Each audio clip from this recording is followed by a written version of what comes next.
money isn't evil. It's just an amplifier of you. And you haven't made enough money yet. So the jury's still out. So you need to make more money so we can tell if you're a good person or not.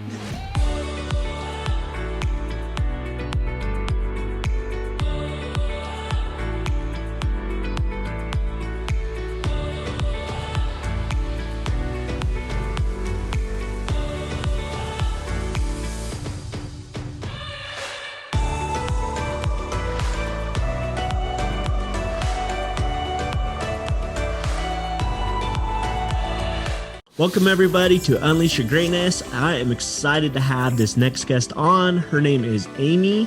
Oh my gosh, you're going to have to remind me how to say your last name. I'm awful. It's all right. It's Cerka. Sarka? Cerka. Cerka. Like, Okay. yeah. Yeah.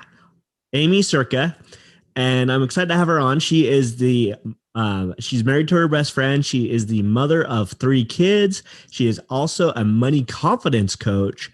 And so I'm excited to have her on and help us walk through her story of how she became a money confidence coach, because you don't hear about that every day, as well as some tips and strategies for us to all have better confidence in our money and be more abundant in life. So welcome, Aimee. I appreciate you being here. Thanks for coming to the show. Absolutely. I'm so excited to be here. So, so I know you have this story, and we talked. It's been about a week or so ago, 2 weeks maybe, and you shared your story with me about all the different things that you went through to get to where you're now, like this amazing money confidence coach. Which again, I think is so fantastic because you just don't hear about that often, but such a needed thing because so many people struggle or don't understand money. And, that's why we have so many people in the country that are poverty stricken. So, and around the world for that matter.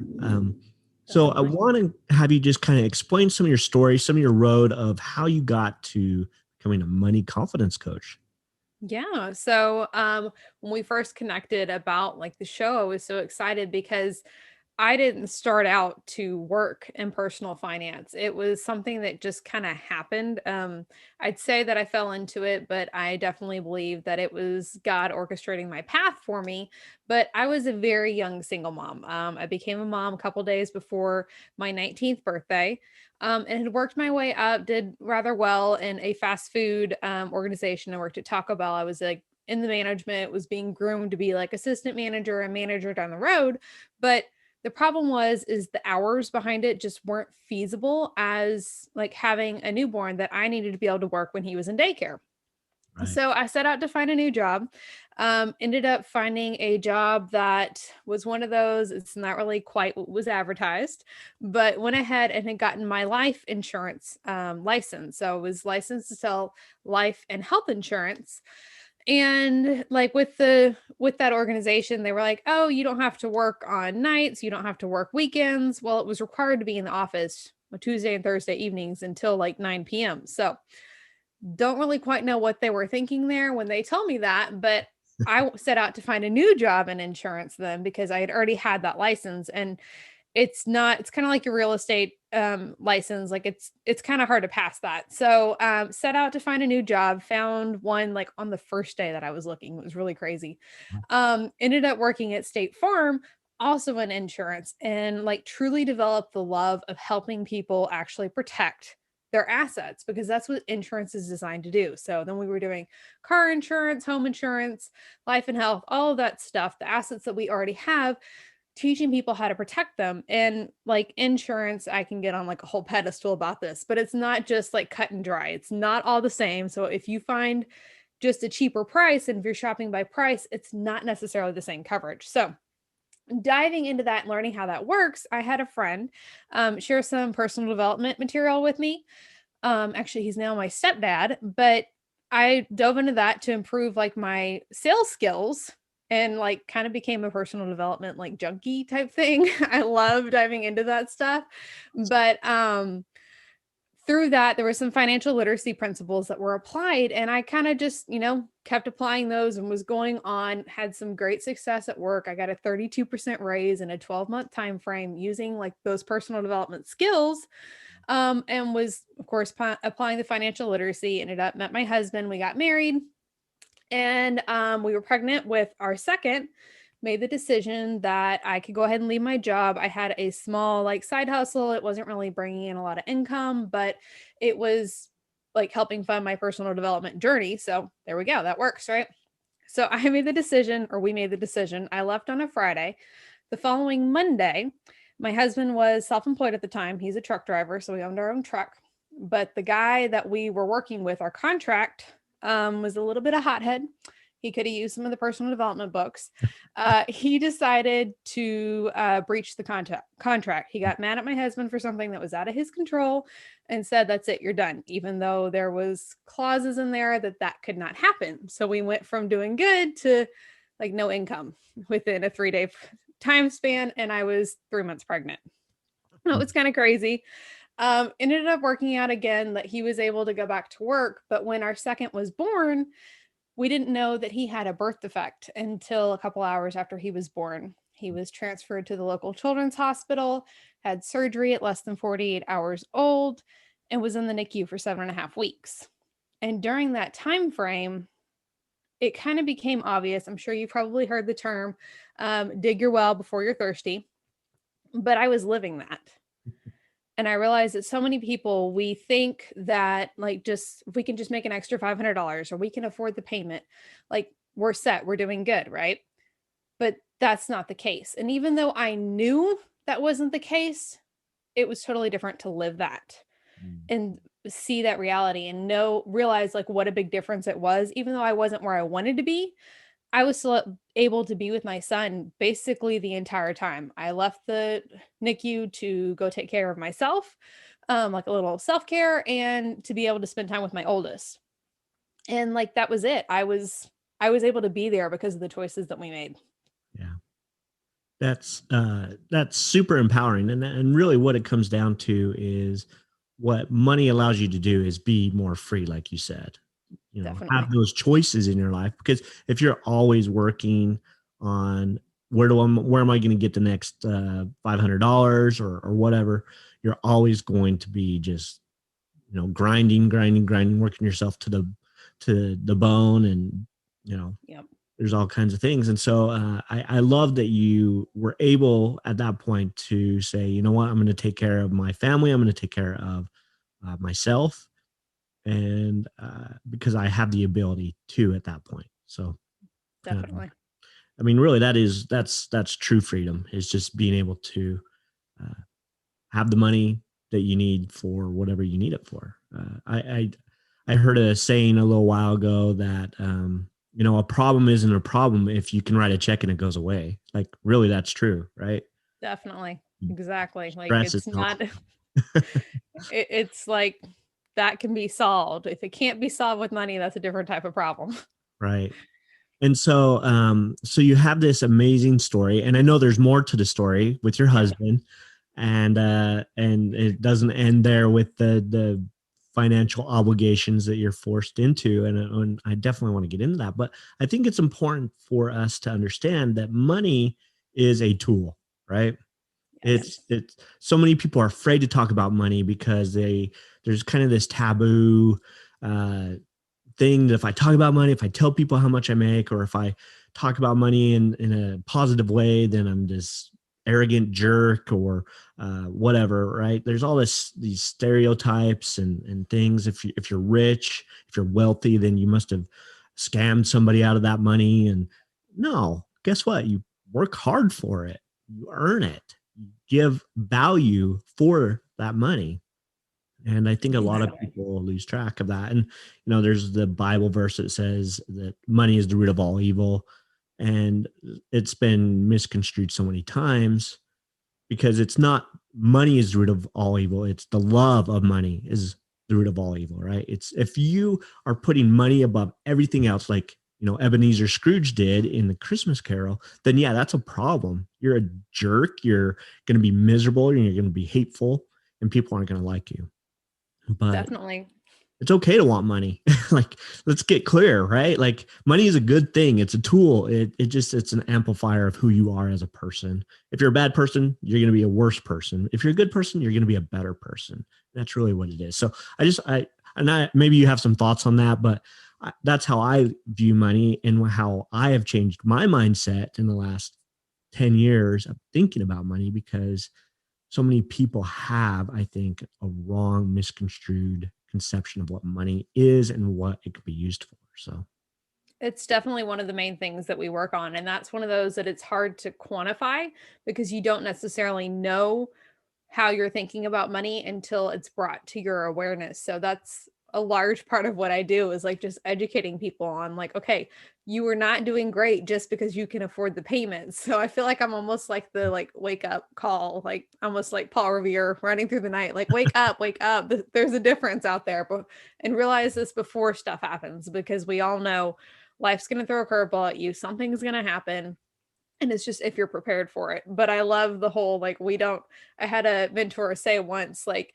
money isn't evil, it's just an amplifier of you and you haven't made enough money yet, so the jury's still out, so you need to make more money so we can tell if you're a good person or not. that's true. Yeah, I love and that's absolutely true, and absolutely what I believe. I think that money is an amplifier, and like I said, if you're a good person, you're going to be a better person. If you're a horrible person, you're going to be even a worse person. So, um, and we all know those people. Like you can see them around the world, right?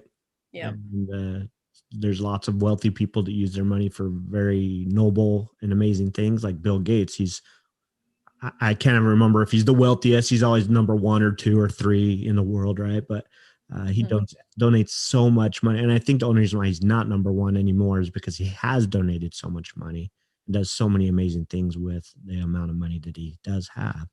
And then there's people out there, obviously, who are using their money for bad things too. So, um, Yeah. absolutely amazing perception. Um, so I want you to finish your story and talk about what happened to your husband, because that's a whole nother kind of I guess nail in the coffin, if you will, Priceless. Yeah. for until you get to where you're at now. But yeah, definitely we want to come back and talk more about the money mindset and everything, the growth abundance mindset that we can all have. So continue on with your story and let's hear more about this. Yeah. So after our second was born, he was home from the hospital. He had regular like weekly appointments. He had what was called the G button.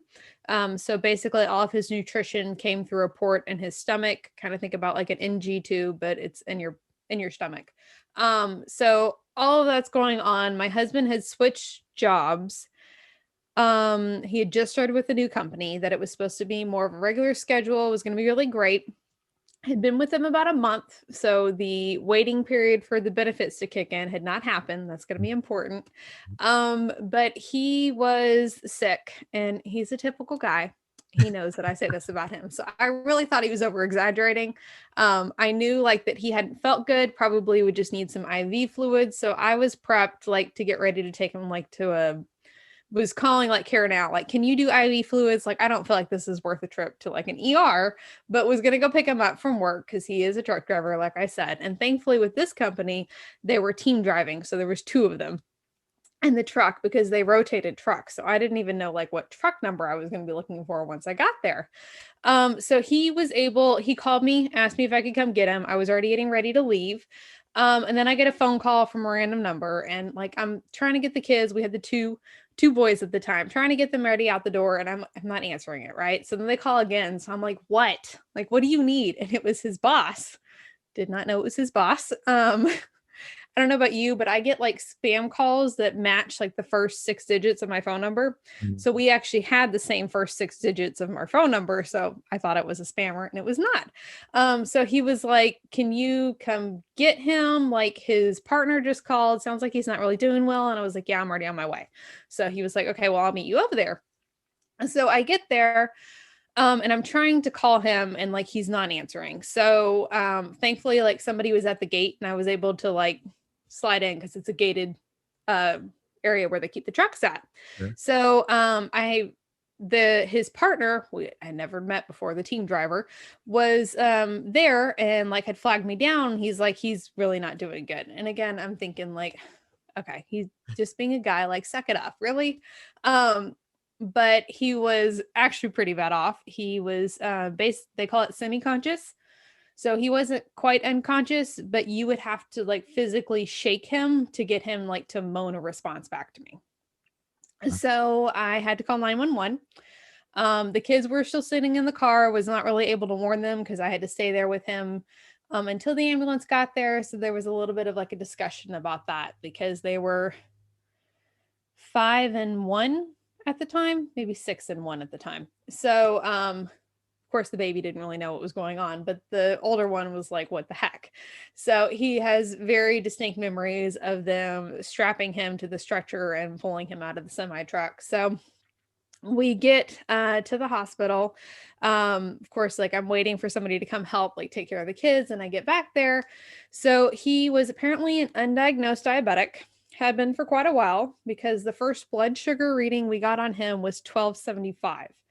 He had already been getting insulin at that point because when it's above 600, it just reads high.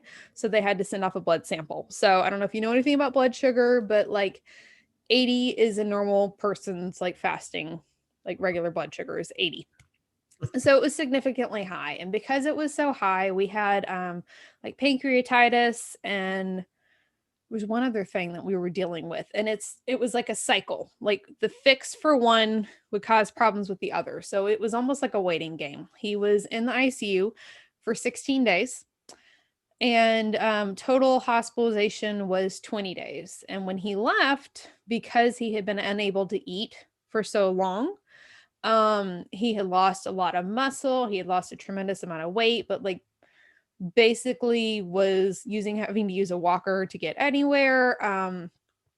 It was a long process. So after he was out of work a total of 3.5 months, just kind of regaining strength and then trying to find like a new career, which was interesting. We found a couple things that he enjoyed but did not pay at all. So there was really almost no income for that time frame. And again, it was another financial crisis that we had to endure and go through. And we had gotten to the point where we did not need the disability that my son was eligible for. It's called SSI. It's something the Social Security Administration.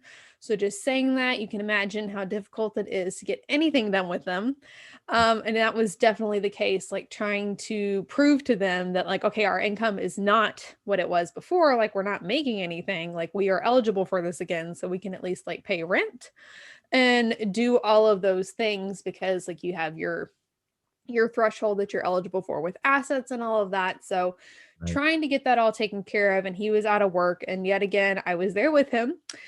And he was hospitalized on a Sunday. The Tuesday before, we had found out we were expecting our third, which is our rainbow baby, because we had lost one just 6 months prior. So it was kind of a crazy time frame just yet again, and being able to be there for him and figuring out ways of doing work and making income so that I was not forced to go get a job because of doctor's appointments, not only with my son and then with my husband, because as you can imagine, I've learned to become quite a medical advocate. So with me being more strong-willed, stubborn, I'm not afraid to stand up to the doctors and tell them like, okay, no, like that doesn't make sense. Let's talk this out here. So I go with like really for all the family doctor's appointments because of that. But yeah, truly it was 3 months there that he was out of work, several more months before we found a job that was truly getting us closer back to making ends meet. And that was in 2017. So of course, with the pregnancy, we cash paid for the pregnancy with our daughter. Um, that's a whole nother story. That's not a bad story at least, but she's my little firecracker. Total home birth was intentional. Unassisted was not intentional, but like 2018 was still like trying to catch up. So for us, really 2019 and 2020, we were able to truly start gaining momentum again from all of the different setbacks that we had applying the principles, because I'm huge on spending time with your family and spending money on the things that are important to you while you're improving yourself financially. Because if we're just stuck focused on let's get out of debt, let's get out of debt, it's not fun. You're losing all of that precious time, and we're not going to stick with it long term because it's not fun. Yeah. Yeah, for sure. And there's that financial principle, I guess, always pay yourself first. Yes. Set money aside to do the fun things. Even if it's that just that little bit to go Hmm. do something fun with your family, and make sure you're not stuck in that mindset like we can't spend any money. We've had we have a family member who they decide they don't want to, like, they'll they'll not turn on the air conditioner in the summer. They'll open the windows. They'll do anything they can to just save a little bit of money. And I guess they're used to it, but they don't.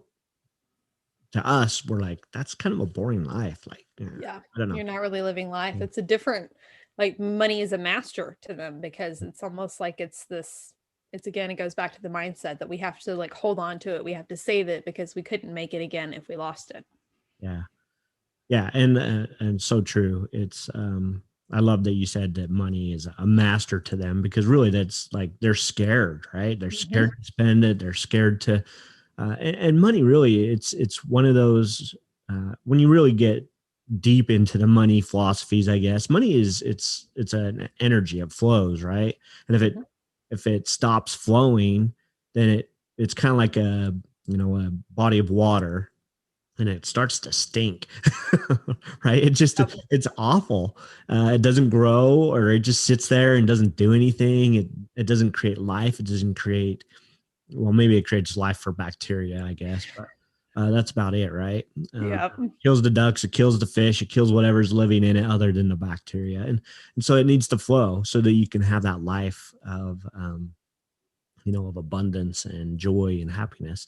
And I think a lot of people who are stuck in that master money mindset don't understand that it needs to flow. And that's how it goes around, right? Like, Yeah.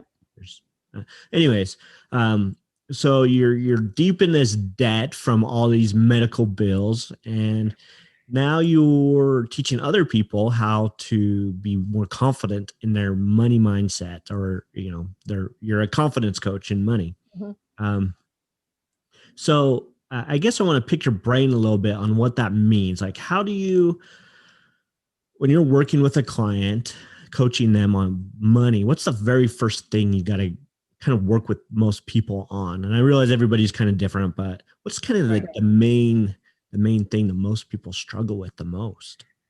It probably has to do with budgeting and the mindset behind it. And a lot of people feel that almost like budgeting is a bad word, is what I've heard several times. It's not fun. It's not something that they want to do. So we need to get a snapshot of where they're actually at, which is really figuring out your net worth, because that is your true financial picture. And that is what we focus on as opposed to debt payoff, but that's a whole nother thing. But reframing that mindset around budget. So, what we actually teach is you need a money management system, which your budget is a part of that, but the other parts of your money management system are going to help work on your mindset at the same time and set you up for success with some saving principles built in, and just implementing a way that we can actually see where you're at, where money is actually going, where you're spending it. And if you want to spend it, like, that's fine because it's your money. You get to spend it wherever you want. It's just about knowing where it's actually at. Yeah. Yeah, so powerful. And I think when you say that you need to have a money system, or a money, I'm trying to remember exactly what you called it, but Money management system. money management system, a lot of people think that's got to be this complex, like, uh, you know, software or something that they've got to learn. It really can be as simple as a spreadsheet. Or I know some people even use just like envelopes, like, hey, I'm going to get my paycheck and I'm going to put, so much money in this envelope for groceries, so much in this envelope for, fun, so much for this, to pay bills, whatever. Right.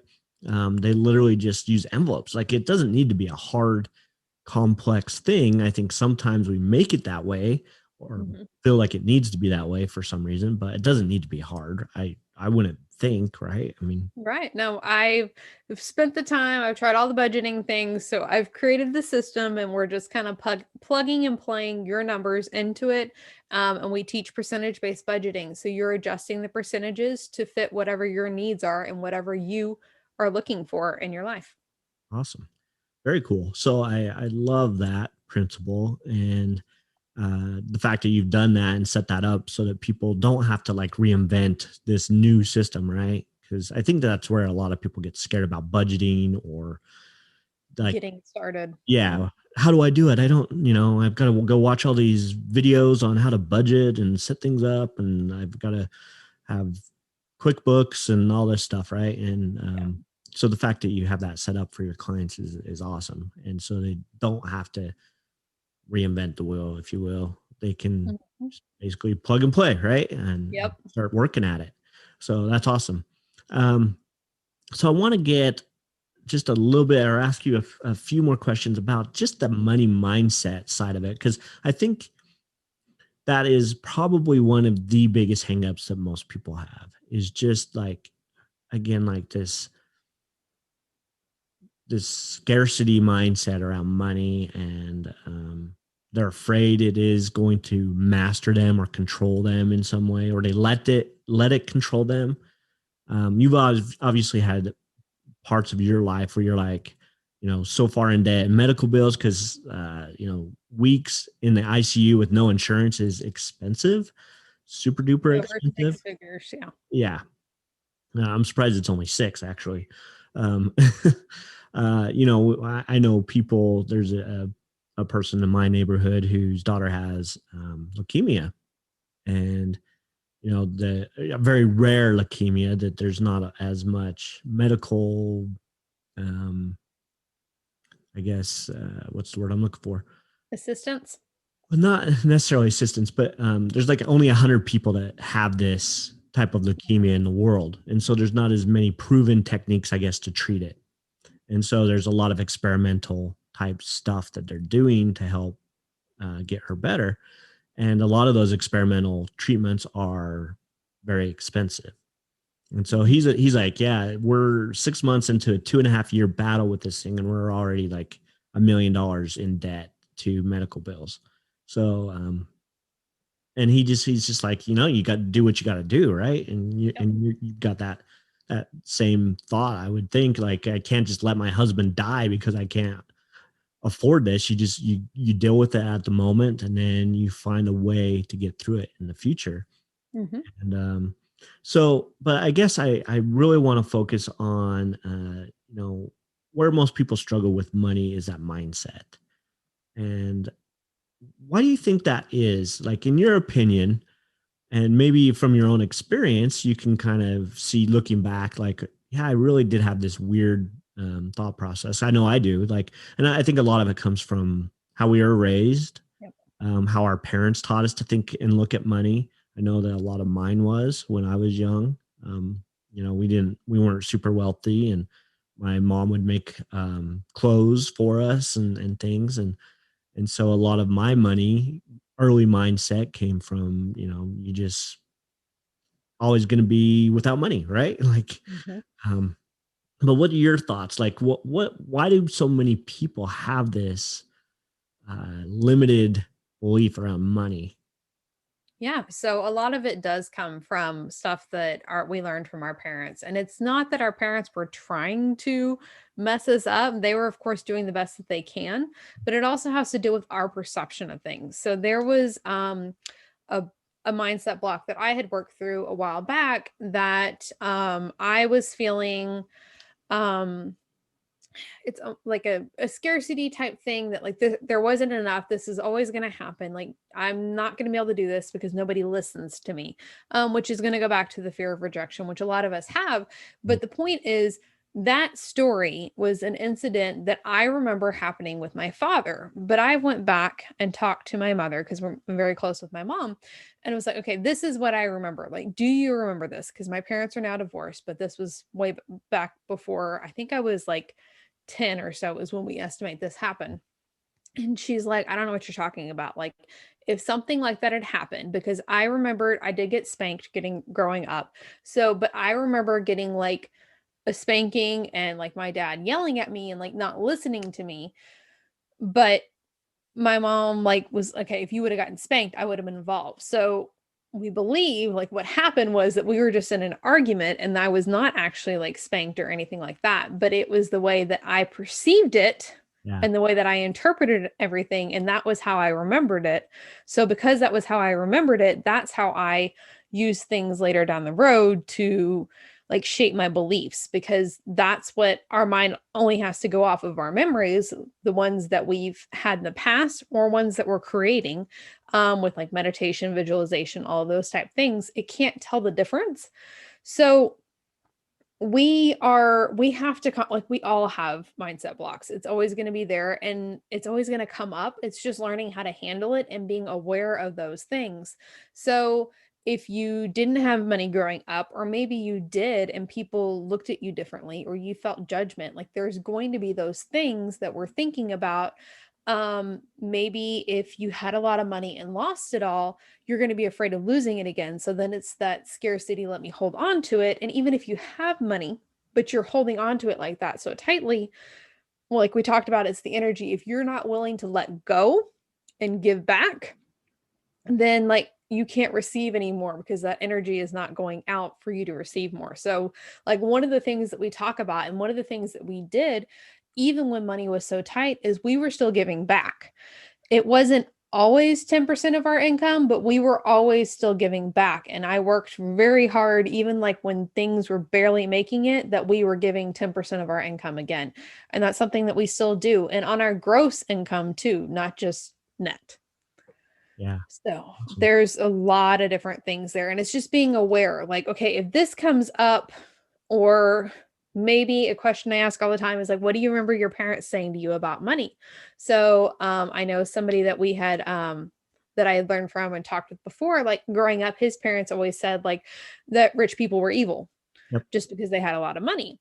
Right. And the other major influence on us is media, because they have an agenda as well. They are also businesses. So their job is to get more business. So with advertising, a lot of that is done in a negative manner or portraying things in a negative manner, because if you are in that negative mindset, then we can't move forward as well. So really guarding how we are looking at things is really probably the first step, and just becoming aware of that.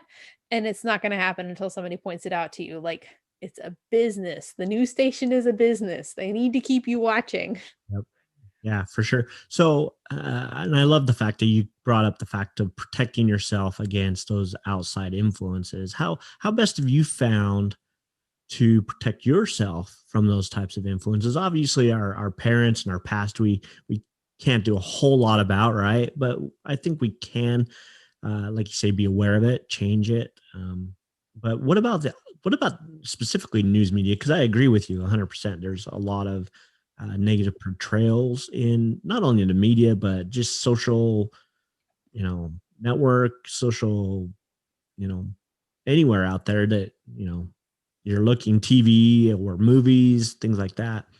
And so, what have you found has been the biggest tool you've used to protect yourself against those influences? I think it goes back to being mindful. So if you're going to be on social media or you're going to watch the news, set a timer, because you can get sucked in, and then we're going to feel that energy drop, that negative mindset, that negative mentality is going to sneak back in. So if you want to watch the news, I personally just scan some news articles in the morning. We don't have cable. I have not had cable since the kids were born, really since before that, because we didn't have cable in high school either. But being aware of those things, even on social media, you can set up apps that remind you when you've been on for a certain amount of time, and being aware of those things and knowing how to recharge yourself. So, whether that is a support group and a coach that you're reaching out to, because we're all going to have breakdowns, we're all going to have that stuff come up that just feels like we are never going to get out of this. So, a coach is really great for that because it's the outside perspective that, like, can look in. We talk about a pickle jar. So if you're inside the pickle jar, you can't read the label, so you don't know how to get out. But if you have that coach on the outside that they can read the label and they're just like, okay, go here, and then go here, and then go here, and then you're out.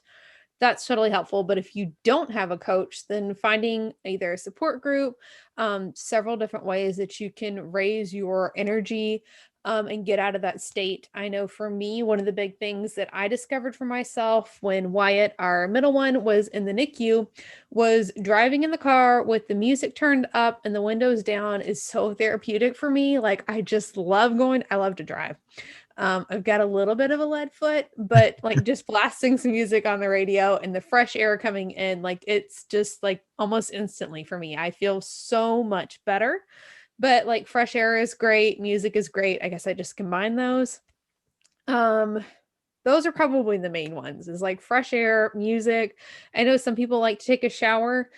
I feel like I can still hear I'm still going to be hearing my thoughts if I'm going to like just go jump in a shower. So maybe you need to like add the music in or something, but just some way that you realize, okay, this is what's going on and I need to redirect myself. Maybe it's you're focusing on something else. So I know that I've done before, like, okay, let's just go play a game with the kids when something comes up, a block that like I can't get past. I'm like, it's not going to do me any good to sit here and keep trying to figure it out. Let's just go work on something else and then it'll come to me later. Yeah, awesome. I love that so much. Actually, changing your state is a powerful way to get through a lot of things. Whether it's, uh, I mean, if you're a writer and you have writer's block, go change your state, go do something, go for a walk, go listen to some music, go do something. If you're, just like you say, if you just can't think of how to get through something, or you've got this block of some sort. And I think and I love that you relate it to bringing your energy back up as well, because that's so powerful. And it is different for everybody. There's lots of things that you can do. There's breathing techniques, there's meditation, there's, go for a run, whatever, exercise. You like to go for a drive, listen to music. So it's different for everybody. Find what works for you, and then just be aware and consistent with what works. So Yeah. I love that. So I want to, I guess, pick your brain a little bit on this topic about when it comes to money and risk, right? So obviously you want to prepare as much as you can to mitigate risk. But what if you're like, I've got this feeling that I want to do this business or this endeavor, and put all my focus and energy into this one thing, and it's going to cost a lot of money to get started, or I'm going to quit my job and do it full time. So what are your kind of thoughts on that type of risk? Because there's some different mentalities there, right? Right. Some people say don't quit your job, just do it on the side hustle, make it a side hustle, and things.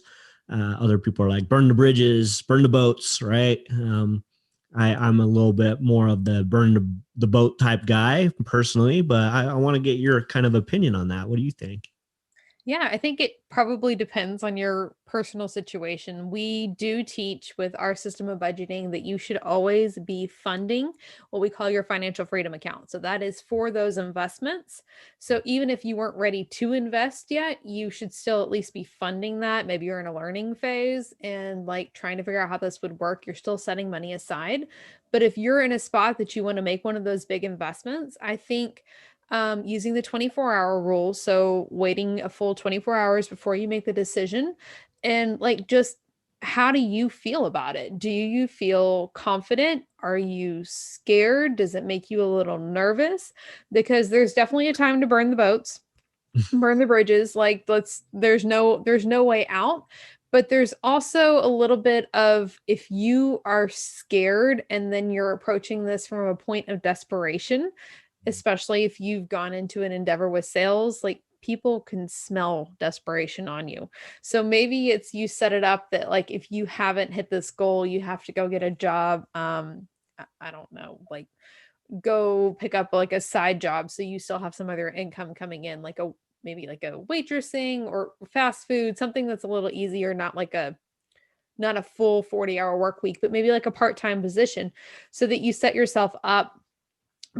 People are either driven by solving goals or solving problems, and a lot of us are trained to goal set. But this actually comes from Zig Ziglar's son, Tom Ziglar. They talk about, like, when you think about it, would you rather mark off a to-do list or would you rather solve a problem? For a lot of us, like, it's easier to think about solving a problem. So maybe you decided like to quit, jump all in, and you felt good about it. So then the problem that you're solving is creating that income then. So then you can start to get to work on that, as opposed to creating that frustration space. So I definitely, like, there is definitely a time and place, like, to burn the bridges, because we don't necessarily push ourselves out of our comfort zone. But if you don't feel comfortable with it after you've sat on it for 24 hours, then I wouldn't do it yet. Yeah, some great advice there, and I and it all depends on the situation, right? Like you said, sometimes if we wait and sit on it for 24 hours, sometimes we'll talk ourselves out of anything, right? That goes back to like Mel Robbins' 5 second rule, right? Take action. Uh, but I do like the fact that you're saying, if it's a big decision, then don't just all of a sudden march in your boss's office and say, I quit, I'm out of here. Yeah, let it sit for a little bit, and maybe get a little bit more clear on what you want, why you want to do it, figure out that why. That's at least what I teach people I work with is what is the why behind it? Why do you want to do it? And get deep and connected to it. Because if you're like, I just hate my job and I don't want to do it anymore, and you quit, the why, and you don't have a why other than you just hate something, you're probably not going to be super motivated to make the business work or go after that big goal or dream. You might just be like, well, I guess it didn't work, I'm going to go get a new job, right? Mhm. So you have to be connected and have that understanding of why you want to do it. So um yeah, I love that, and I agree. I think there is time to take action. I think there is time to not necessarily wait, but I think when you're making those big life decisions, it doesn't hurt to sit down and come up with a plan or some clarity of why you want it. So absolutely love that. Thank you for sharing that. um, Absolutely. There's good fear and then there's bad fear. So it's good fear, and then, like, it's really excitement and it just shows up as fear because it's the same endorphin that goes off, whether it's fear or excitement. So that's one thing. But yeah. Yeah, and I think and that's true. You're absolutely right, and I think it's all about how we perceive it, right? Hmm. And I'm totally under the mindset that if something does scare you, it's gonna push you out of your comfort zone. Then that's probably the direction you need to go. But that doesn't mean you can't mitigate risk as much as possible, right? To lower the amount of risk that you're taking. Um, but I think we let fear stop us a lot of times from taking the steps towards our goals in our life that we want. And some of that fear is lots of times it's centered around money, loss of money, loss of um, the stability that money gives us, or we have that uh, you know steady income coming in, and we aren't willing to step out of that comfort zone, even though it's something that we do want to do, or something bigger, a more uh, bigger dream that we want to chase. So definitely a lot of things that, man, we could talk all day about that type of stuff, but super awesome. And yeah, I love your perception on that, and the fact that you're out there helping people to be more confident in their money, and that you're talking about it, because I really do think that it's something a lot of people are scared to talk about. How often do we ask people like, "So, how much do you make?" And they're like, uh, people just don't like to talk about that kind of stuff. There's this Definitely. whole stereotype around it, like you said. And lots of people view rich people as evil. They're horrible. They're the capitalists who stole all the money from all the peasants and whatever, right? Like there's this, Yeah. and movies are they Robin Hood, and there's so many. yeah, I mean, just our culture centered around movies and everything has totally portrayed that. But um, yeah, I have agreed with so much of what you've said.